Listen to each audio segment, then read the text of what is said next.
जो core competence है वो मैं पूर्णतः राजेश सर की बात से सहमत हूँ। उसमें कोई दो मत हो ही नहीं सकती कि हमें सड़क पर उतरना पड़ेगा।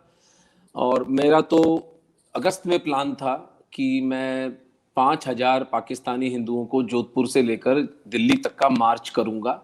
उसके लिए मुझे हिंदू समाज से भिक्षा भी मांग के पैसा लाना पड़ता तो मैं लाता। फिर लेकिन कुछ बड़े लोगों ने कहा कि नहीं, ये समय उपयुक्त नहीं है, आप इसको ना करें। और मैं एज अ डॉक्टर कोविड के कारण भी निरुत्साहित था उस विषय पर। मैंने उसको इसलिए स्थगित किया क्योंकि वो उपयुक्त समय नहीं था मेडिकल पॉइंट ऑफ व्यू से।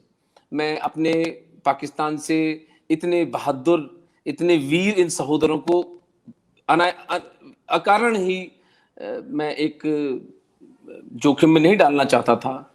लेकिन जनवरी में अगर जिसकी की जो होम मिनिस्ट्री ने नोटिफिकेशन दिया है कि वो लोग इसके नोटिफिकेशंस ले आएंगे, अगर ये लोग नहीं करते हैं तो मैं पूर्णतः राजेश सर के साथ हूं कि हम लोग एक हिंदू मांगों का प्रपत्र तो बनाएं। लेकिन मेरा कोर कॉम्पिटेंस, मेरा फोकस एरिया दो हैं, वो है पाकिस्तानी हिंदू और सिख। उनकी लड़ाई लड़ने के लिए हमें जोधपुर से या जयपुर से एक 5,000 10,000 लोगों को लेके अगर सड़कें जाम करनी पड़ी तो हम करेंगे। मेरे को हार्ट अटैक हो जाएगा सर। मैं आपको बताऊं, मेरे को रोज 2 फोन आते हैं पाकिस्तान से।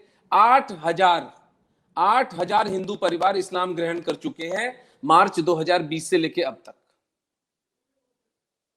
क्या क्या क्या उनको मैं ढाढ़स बनाऊं? जो सदियों से हिंदू थे, जो ट्रांसफर ऑफ पावर जो 47 में हुआ, उसको मैं पार्टीशन नहीं कहता हूं, ट्रांसफर ऑफ पावर के समय भी हिंदू बने रहे, वो सब विभीषिकाएं झेल ली उन्होंने। लेकिन अब वो बाल बच्चों को भूखा मरते कैसे देखें इस कोरोना के काल में? तो मेरा तो मंतव्य बहुत स्पष्ट है कि पाकिस्तानी हिंदू सिखों के लिए अगर सीएए का क्रियान्वयन नहीं होता है तो हम सड़क पर एजिटेशन करेंगे।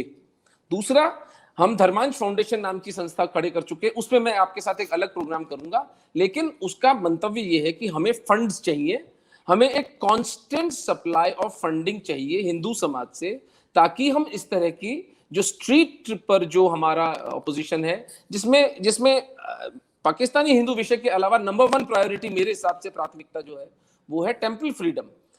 हिंदुओं के मंदिरों का पैसा वो वहां पर 200 किलो वो स्टालिन गला रहा है। आंध्र में नंगा नाच हो रहा है ईसाइयों का, और हम यहां पर पैरालाइज्ड होके बैठे। तो हमारे मंदिरों की मुक्ति का आंदोलन नंबर 2 एजेंडा है मेरे लिए। लेकिन वो तब जब हमारे पास उतने फंड्स आ जाएंगे, पूरे देश के हिंदू सड़कों पर आके अपने मंदिरों की स्वतंत्रता का आंदोलन करें। धन्यवाद आप दोनों लोगों को। और इसके साथ ही हम चलते हैं दर्शकों के प्रश्नों के ऊपर। बहुत सारे प्रश्न आ रहे हैं क्योंकि विषय इतना इस प्रकार का एक जिसको कहें उत्तेजक विषय है अपने आप में। तो अब हम चलते हैं दर्शकों की ओर। और